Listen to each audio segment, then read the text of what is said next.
Nyasaye erokamano. An jatich wadu, jaote Joseph, awuodo danga wuode Kisumo. Ang'amo warahero Yesu. Nyasaye olosona okinyi majaberni mar mondo mi arom kod janeno Ilolwe TV kod Shani. Ne jalo mawinja kama initiere, abiro lamo kod Nyasaye kod Shani mondo eka wadhi injili mar Nyasaye.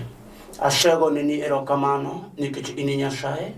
Timne dhako moro kod dichuo kama initiere kod Shani, obedo ni en osuptal, obedo ni en kama nade, nyarombo rudhi jok moyie, para ng'ata kuom yie, e nying Yesu Kristo Ruodhwa. Amina. Agone Nyasaye erokamano mochako losona thuolo ni kod Shani e okinyi majaber mar mondo mi awuoyo kod jal moro ma chunye gombo mondo mi owinjie wach mar Nyasaye.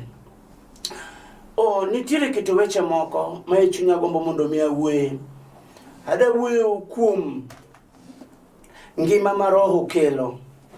Oganda mang'eny osebedo kalamo Nyasaye to ok ging'eyo ni roho nitiere ngima mar roho nyalo kelo.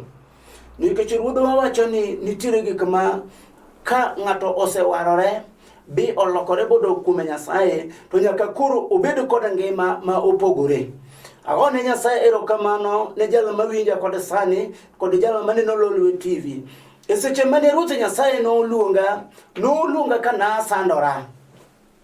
Kendo ne ok an maber. Nagongwere to seche mane aye gongwere. To ne aywak ne Nyasaye mano seche mane adwaro warruok. Nadwaro warruok mar nengo kendo namanyo wang' Nyasaye kod chunya duto.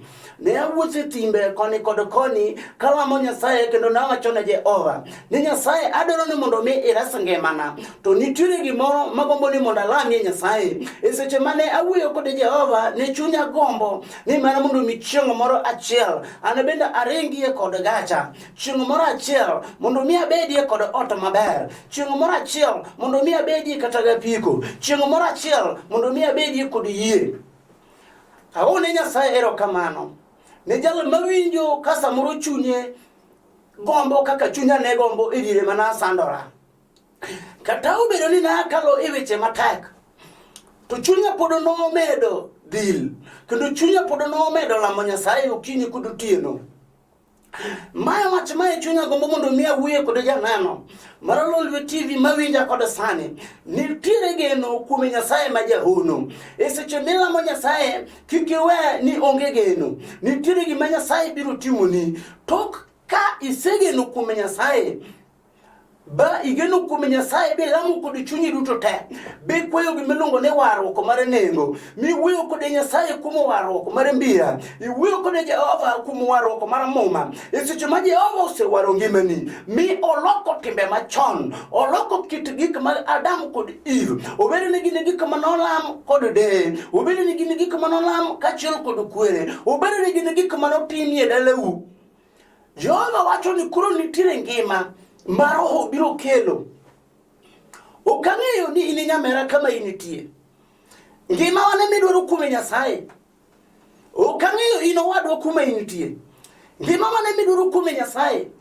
Okang'eyo ini jaduong' kama initiere. Ngima wane midwaro kuom Nyasaye. Nikech Jehova wacho ni kwadok ire. Bwawuoyo kode bwalamo Nyasaye ma jahono. Mi wakwayo Nyasaye kuom gik mwadwaro. To nitiere geno kuom Nyasaye. Mae gima chunya ne gombo mondo mi awuoye.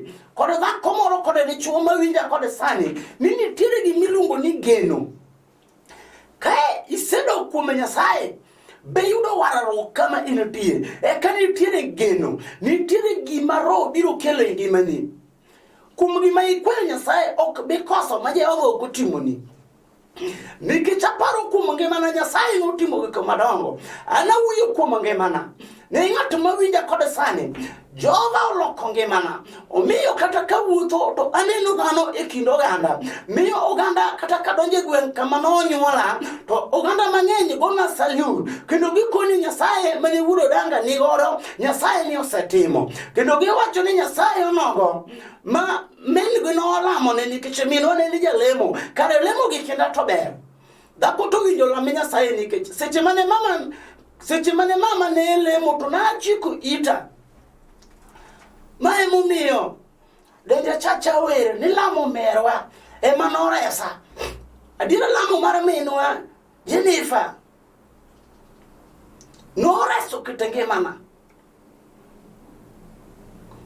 nyaro nunga no lamo Nyasaye ne dalane no yue kukinyi kudutieno wea wachini jachino ngata mariek jachino no donje dalawa isuche ma jachino no donjo gima ber ne ok nyalo bedo samuro dipo kaka ma inutiere ni chal kode ngimana ani makura timone ni Yesu ani makura timone na jabu tuni mola chunya ne gombo mondo mi alama gi ba komoro mawinjo kangimane osekethore kama inutiere winjo kendo kod gonge kod kwe Muma mari Nyasaye wacho ni nitiere gi miluongo ni geno. Adhi yudo somo e Jorumi 8. Muma mari Nyasaye wacho ngima mar roho kelo. Muma wuon to wacho mano emomiyo koro onge bura kuom jogo man kuom Kristo Yesu. Agone Nyasaye erokamano ni koro onge bura kuom jogo man kuom Kristo Yesu. Amomirito kama inutiere kod sani muma wacho ni koro onge bura kuom ng'at man kuom Kristo Yesu. Ubede ni isechandori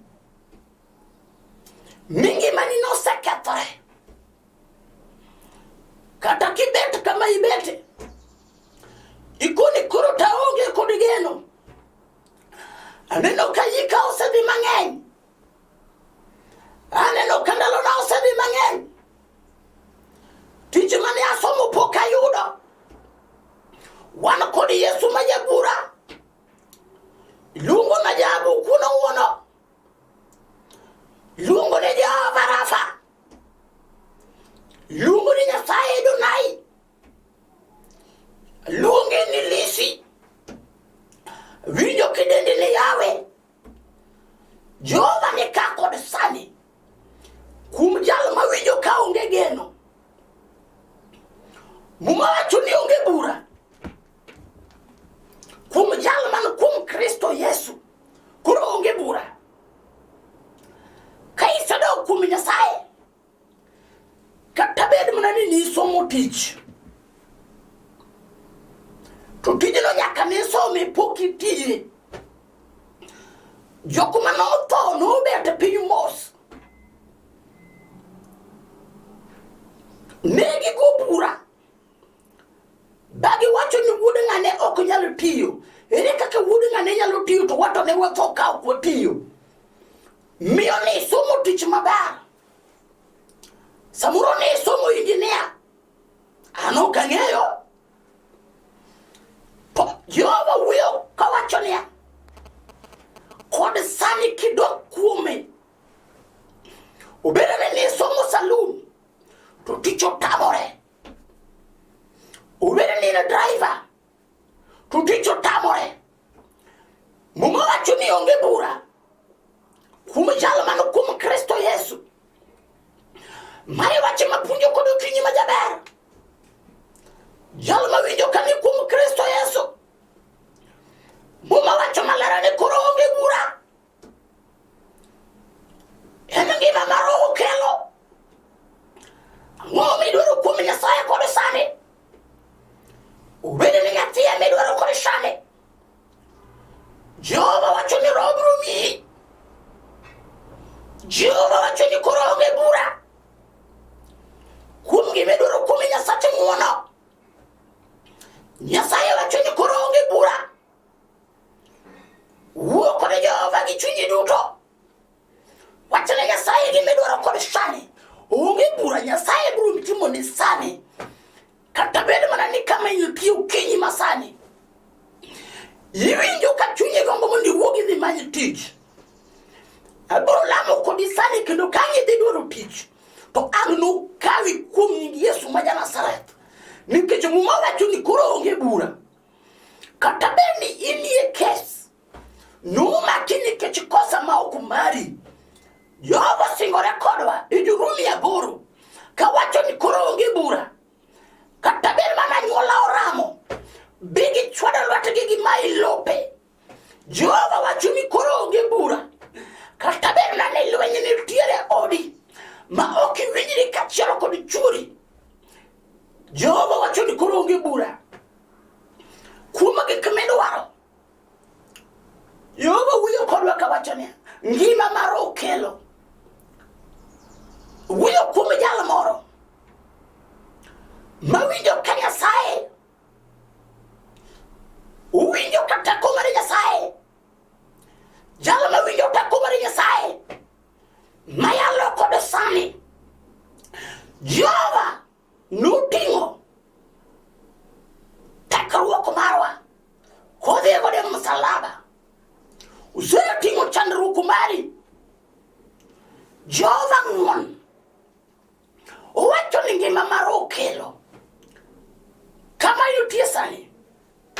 Ang'o midwaro kuom Nyasaye ma Jehova biro timo ni sani? Nikech mosewacho ni koro onge bura kata ber mane jachien okete piny ma ok inyal chung'. Samoro kama in betie no ok inyal kata lokori. Jachien oramo ni ok inyal dhi kata lemo. Jachien oramo ni ok inyal dhi kata tich. Muma wacho ni koro onge bura. Mane momiyo chieng' mar achiel ka Paulo gi Sila nomaki od jela kendo notwegi. Ang' gidendo Nyasaye mar ng'wono, ang' gidendo Nyasaye mar bura, ne gidendo Nyasaye mar muma. Seche mane gidendo Nyasaye, nyoroche manotwegi godo noyawre. Mae momiyo wacho ni kod sani ni koro onge bura, obedo ni notwegi matek.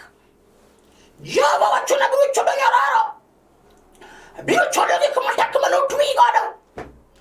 Muma wacho ni koro onge bura kata obedo mane anyuola oramo. Jehova wacho ni koro onge bura kata ber mana omai lope. Jehova wacho ni koro onge bura kata ber mana tich otamore. Jehova wacho ni koro onge bura kata ber mana ni in kama nade. Jehova wacho ni onge bura kata ber mana in osuptal. Jehova wacho ni koro onge bura. Oserucho gik manondiki, oseketho gik manondiki. Nitiere jalo marach miluongo ni jasigu. Oselwari e piny, okedo matek. Samoro dipo ka jasigu ni odonje odi, odwaro mondo mi oketh ngimani. Samoro dwaro mondo mi oketh odi, odonjo kachielo kod tana mathoth. Dinyo chuon samoro nowuok kodhi tich kaber, dichuoni kod luge ot godhiambo, ipoko romo kod okombe wi mesa, ochako dondore okoni magi tang'o mana kendo. Muma wacho ni jasigu Satan samoro osewuok e kaburini, obiro e dier odi kanyo donjo od dhako, obiro kod jachien mar dandruok. Kata ber mane lwenyo oli e dier odi, kata ber mane nyathi motami. Jehova wacho ni koro onge bura kata ber ni sadak ka ionge kod dichuo. Mbese gidhi katedo to in idong' adong'a. Iselamo Nyasaye dipo kigikia ukuta.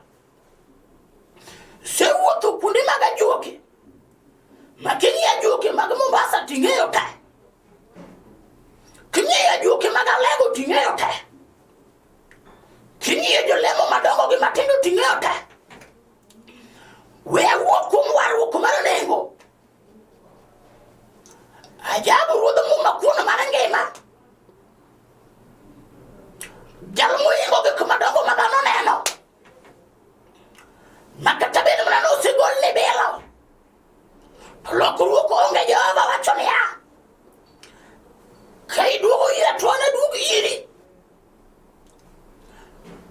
wacho malara ni kuronge bura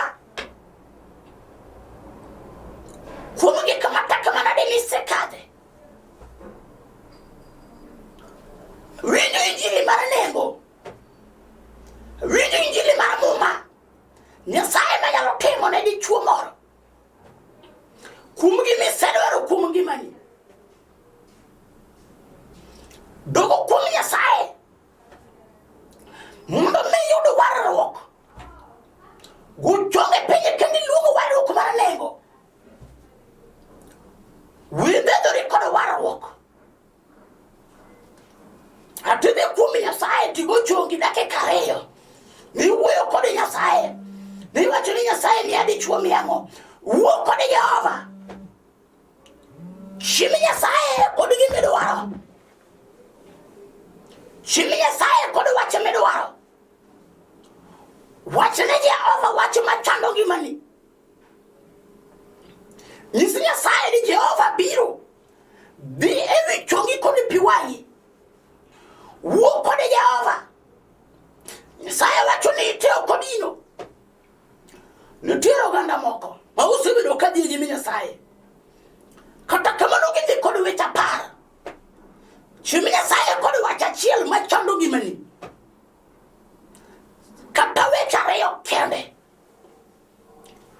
wuo kod Jehova wachne nyasaye ni Jehova eri asebiro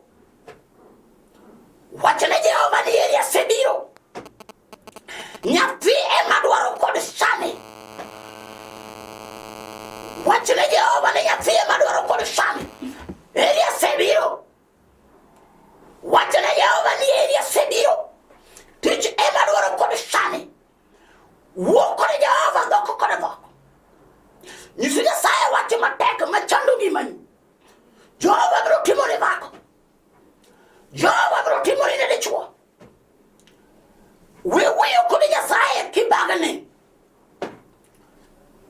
we wacho ne nyasaye weche abich at a time usemiyo nyasaye kutimonu gik mudwaro nikech ka idwa kwa nyasaye nyathi idwa kwa nyasaye chiemo idwa kwa nyasaye gari idwa kwa nyasaye apiko agone nyasaye rokamano Jehova biro timoni mane to biro we mane chik nyasaye kod wach achiel seche mananeno ka ngimana ne dhi marach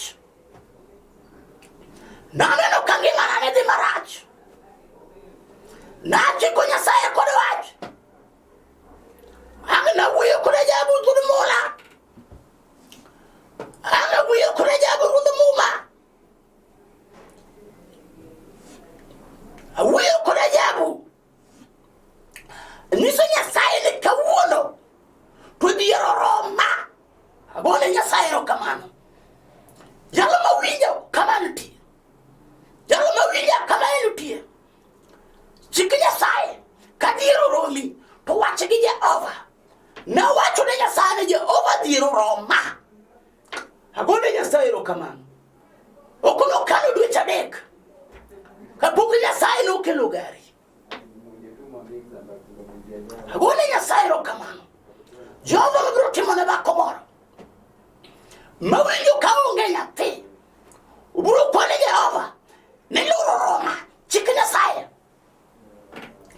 seche mane Ana manyar Fanuel nochiko nyasaye gi wach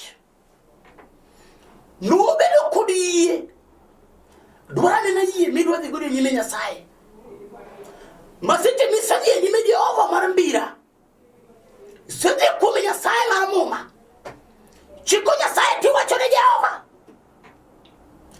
kawuono nyaka itimna Jehova en ng'at ma nyaka wuogo seche miwuoyo kod Jehova kisingori kod nyasaye kiwacho ne nyasaye niya Jehova kawuono to nyaka itimna to Jehova biro timoni ang'o machandi kama inti Musa wacho nwa maler ni kawuono onge bura kuom wach mar okelo Mumo wacho niya Mano emomiyo koro onge bura kuom jogo man kuom Kristo Yesu. Chik mar Roho kelo ngima. Agone Nyasaye erokamano ni chike mar Roho kelo koro gi ngima. Tok kisedok kuom Nyasaye ma iwuoyo kod Jehova, to Muma wachonwa ni koro chike mar Roho biro kelo gin chike mangima. Ka isedok kuom Nyasaye biwuoyo kod Jehova, koro chike mar Roho biro kelo koro gin chike mangima. Agone Nyasaye erokamano kendo agone jawinjo mawinjo Lolwe TV kod sani kama entiere. Muma wacho ni chike mar Roho koro kelo gi ngima kendo gi tiyo. Emomiyo wacho ni dogo kuom Yesu. Seche mane no wuotho kod jopuonjre ne, kane nitiere jalo moro mane jasolo osuru, to jalo ni chunye nogeno kuom Nyasaye. Seche mane Zakayo ne en jasolo osuru, inyalo bedo ni tich ma itiyo ok ber, to Muma wacho ni kidok kuom Yesu miwuoyo kod Nyasaye, iwacho ne Jehova ni winja, asebedo ka an jakuo, asebedo ka an chot,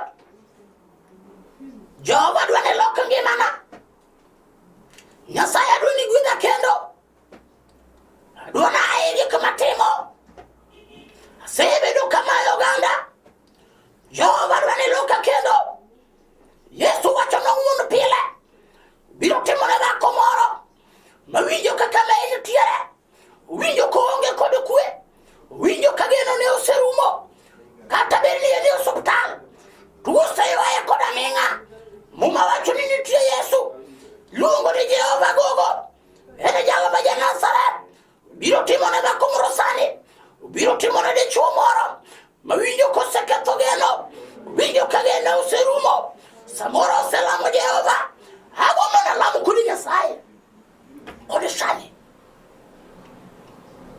jalo mawinjo koonge kod geno,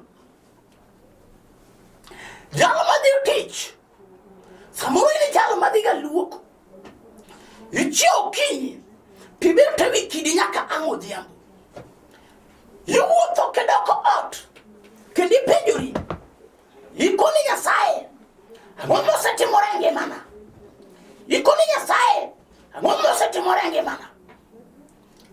Samoro in ng'ato mago matatu, samoro in mekanik, ngimani okethore, agone Nyasaye erokamano, jalo mabiro timone dhako moro, jalo biro timone dichuo moro, Jehova wacho nang'uon, luongo ni Jakondo Mula, iriamende kubiro kod sani, winjo ka chunyi opong' kod ng'uono ne jalo mawinjo ka en kod geno, jalo mawinjo ka chunyi oselor, jalo mawinjo konego alam go Nyasaye, mawinjo ka kata kama owuothe, winjo ka geno ne oserumo, winjo ka kata kama obete, winjo ka geno ne oserumo. Yesu nitiere kod sani, biro timone dhako moro, Jehova nitie kod sani, biro timone dichuo moro mawinjo ka geno ne oserumo. Muma wacho niya, koro onge bura, koro bura onge kuom weche matek. Jehova wacho ni koro onge bura. Jorumi 8 wacho ni koro onge bura, koro onge bura. Kata bed mana ni kare nokethi, ngimani nolal, Jehova wacho ni koro onge bura. Kata bed dalau norundi, Jehova wacho ni koro onge bura. Anaduogi kendo, Jehova wacho ni analosi manyien. Kata bed ni in ng'ato mane jamoko, pesa nolal e lweti, samoro ganda moko nodhi ne kajuoga, samoro ne gidhi piny, samoro joshede madalau noramo. Jehova wacho ni koro onge bura. Kama intie kod sani, adwaro ni mondo alamo kod Nyasaye, nikech Jehova osewacho ni koro onge bura, koro onge bura kuom Nyasaye. Gik mane jachien osemayi, adwaro ni oduog e lweti kod sani, gik ma jachien osekalo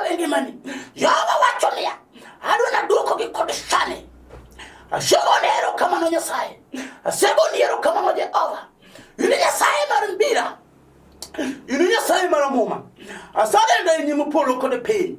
Asalenda inyimi kode shani. Jehova iwachonea. Jalmo sarenda inyimi. Bogo chonge piny. Kendo yuak ni kowacho maber ya. Jehova resngima. Jehova jogisibiro iri. Kama gini ni TV kode shani. Jehova resngima ye. Nyasaye tebnegi maber. Jehova gwidho utegi. Jehova maonge tich mi tich. Jehova maonge geno mi geno. Jehova maonge chuo mi chuo. Jehova maonge nyithindo mi nyithindo. Nyasaye mar polo kode piny. Jogo ma biashara gi okethore. Jehova dwoknegi geno. Alami nikech ber manyaka chieng'. E nying Yesu Kristo Ruodhwa. Amen. Agone Nyasaye erokamano. Ne jal mowinja kod shani. Kuom nyinga iluongo ni Jaote Joseph Awuodo Danga. Awuode Kisumu alemi ogwedhira oneno. Ajal mowar ahero Yesu. Kadiponi inyalo gombo mar mondo mi tudri koda. Namba na en 0715 668142 kata 0723 9330 ama 0101 mano Airtel 0101 9330. Nyasaye majang'wono mondo mi ogwedhna i kama initiere. Amen.